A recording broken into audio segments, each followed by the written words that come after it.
Hi, thanks for tuning in to this video for my YouTube channel, Robert Cesare DeMario.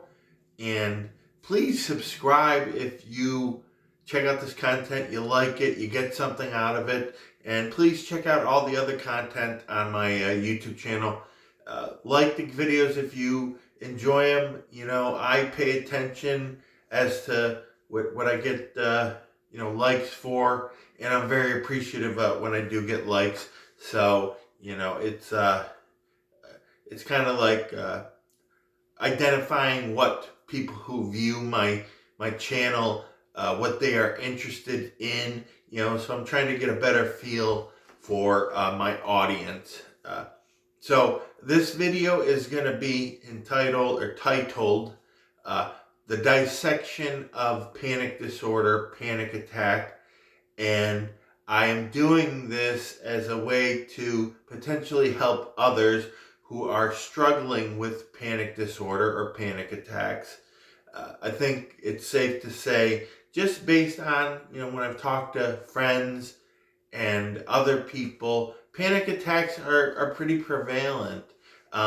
They have really taken a big chunk of my life away. Panic disorder and panic attacks in the past 2 years, when I first started dealing with them back in March 2021.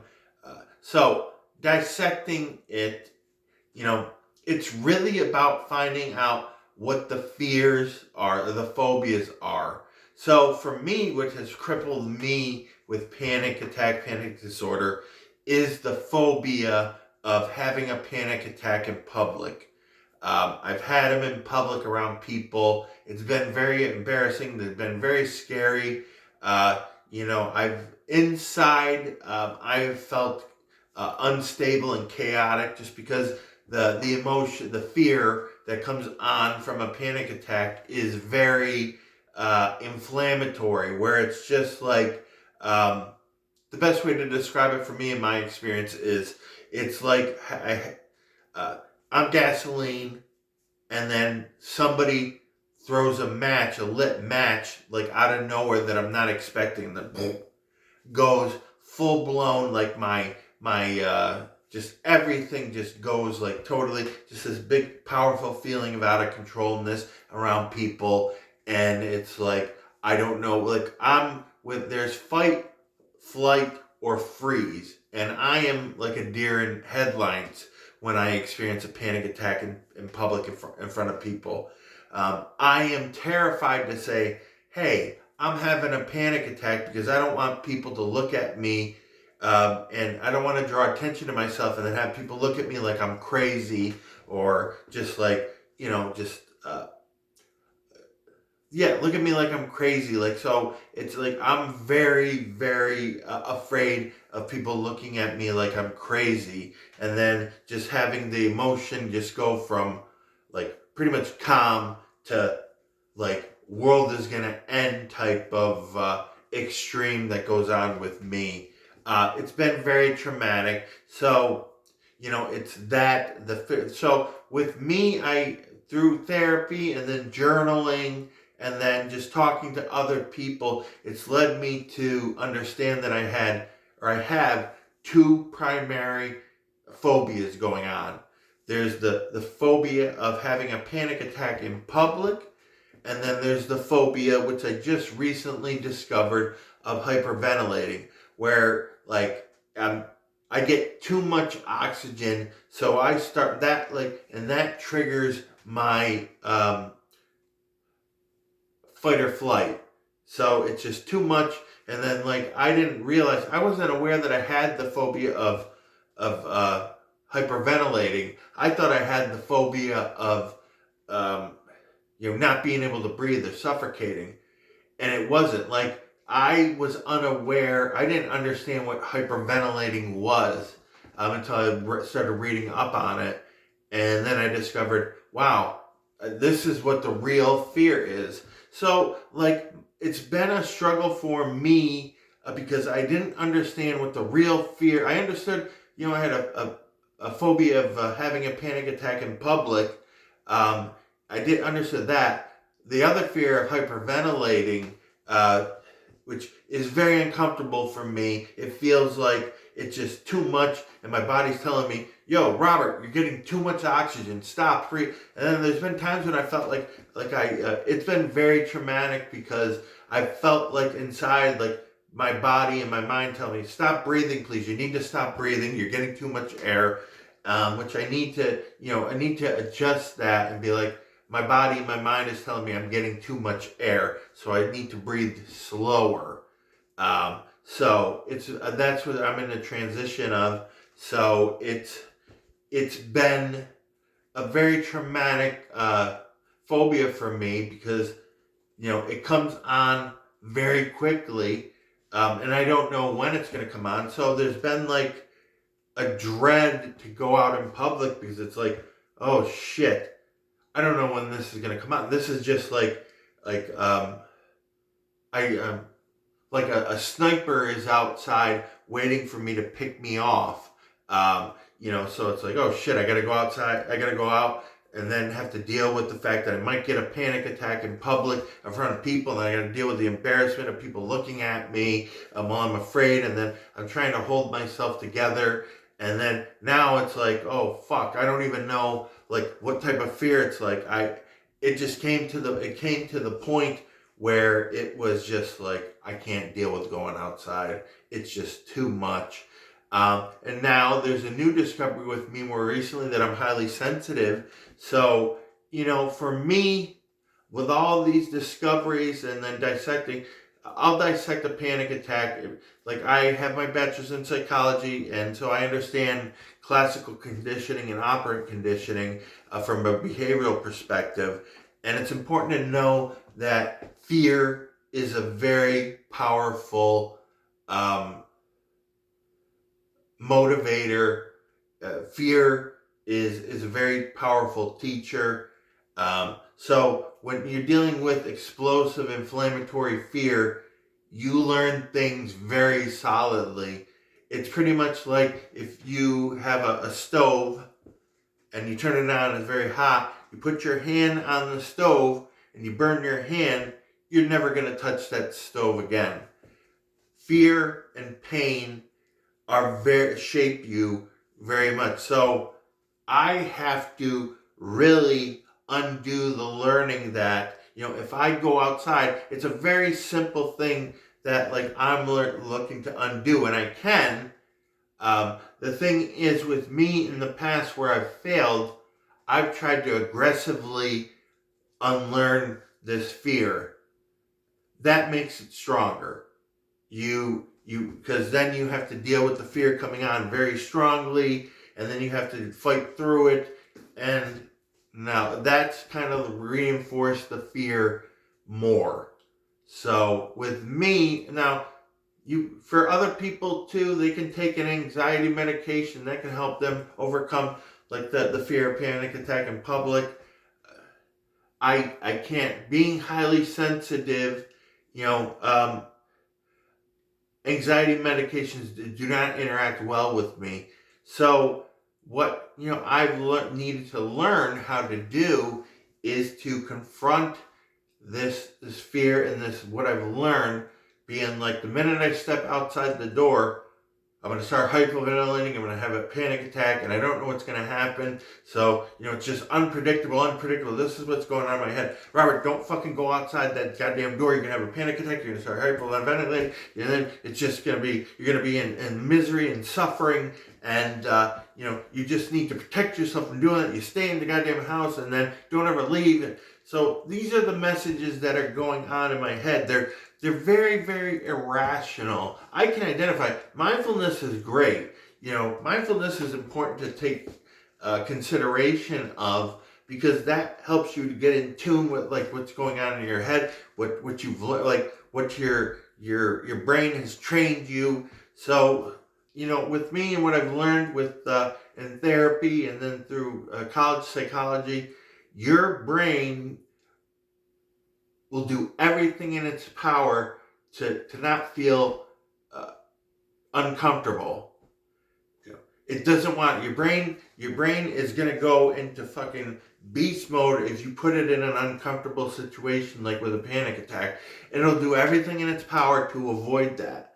So you really have to be, with me, can only speak, that's how my brain is. My brain is very powerful. My brain does not like discomfort. My brain is going to fight against me to not have discomfort. So how do you, what's the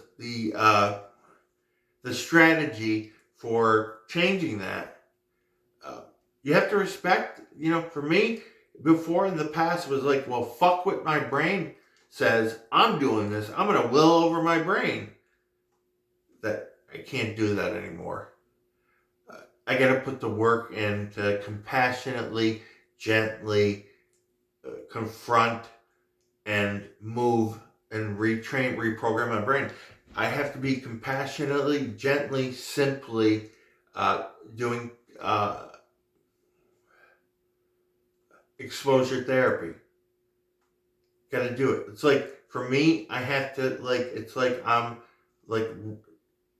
accommodating a very scared little kid, scared little boy, and you have to put the work in to be compassionate and take the time. So this is what little steps for me. So what I'm doing right now, and I'm feeling happy inside, is outside every morning, because that's when I'm most afraid to have a panic attack in public and to hyperventilate. In the mornings are very overwhelming for me. So outside, 10 minutes. Stay outside 10 minutes and don't come in. Stay in doesn't matter how much you move and stuff like that. 10 minutes, stay outside. So that's small. That's how small I need to do things. Every day, 10 minutes outside right now in the beginning stages. But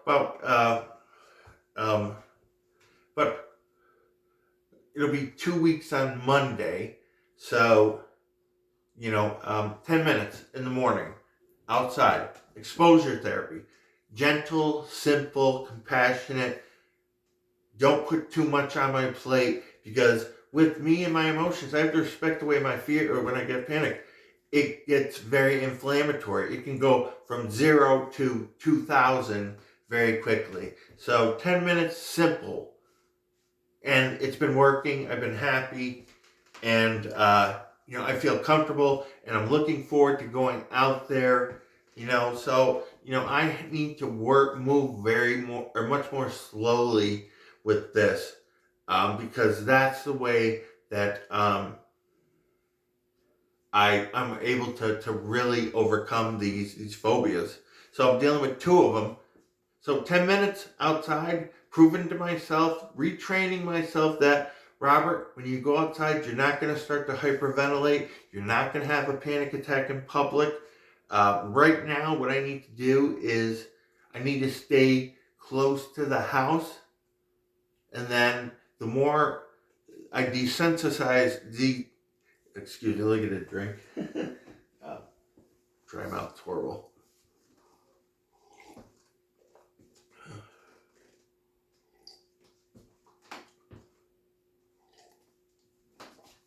The more I desensitize myself to these irrational fears, you have to respect them. Even though they're irrational, you have to respect them if you are to really move away from them. So that's what I'm doing. So yeah, exposure therapy, gentle, simple, persistent. So every day in the morning, 10 minutes for now. We'll move that up when I'll know when I'm ready to do that. You got to listen to yourself. Gentle, simple, persistent.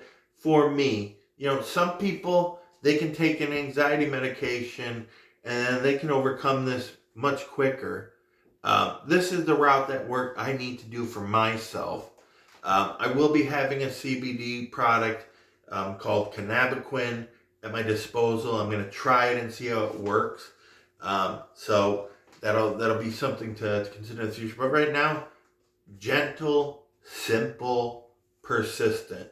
I'm not going to be aggressive with confrontation of the exposure therapy, but persistently every morning 10 minutes. So that's 7 opportunities in the morning for a week, and then so on and so forth. Little by little, it's just retraining yourself, reprogramming yourself. For me, I need to retrain myself little by little, going in aggressively to retrain something that's been I can't think of the word for it, been programmed by fear. Fear is a very powerful programmer.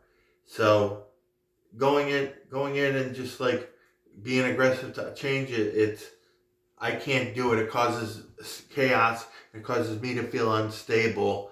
So you don't want to be. For me, I'm not going to be dealing with instability because of my aggressive intentions. So yeah, this is what I'm going. So right now I'm in a great place. Afternoon, I'll do 10 minutes too. So and then if I feel like I want to stay outside longer, I most certainly will. But I will be out there for 10 minutes. In the afternoon, I'm in a different mindset. So it's I got a plan in place. It's important to have a plan. So for me, reprogramming these phobias, is definitely, again, saying it again and reiterating, gentle, simple, and persistent.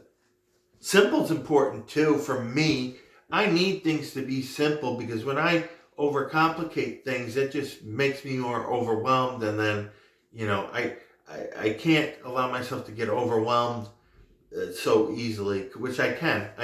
I'm somebody that, with being highly sensitive, you get overwhelmed very easily, and then you get overstimulated, and you need to take breaks. So that's what I'm going to do too. So it's a work in progress, but I'm doing well with it, and I'll keep you in touch. So I hope if you're watching this helps you in some way. Maybe it helps you to overcome phobia of hyperventilation or having a panic attack in public. So that's this video. Thanks for tuning in, guys. There will be more. I'll keep you posted. This type of content. If you like this video, please do, and I'll talk to you soon. I'll be back for more, I promise. Bye.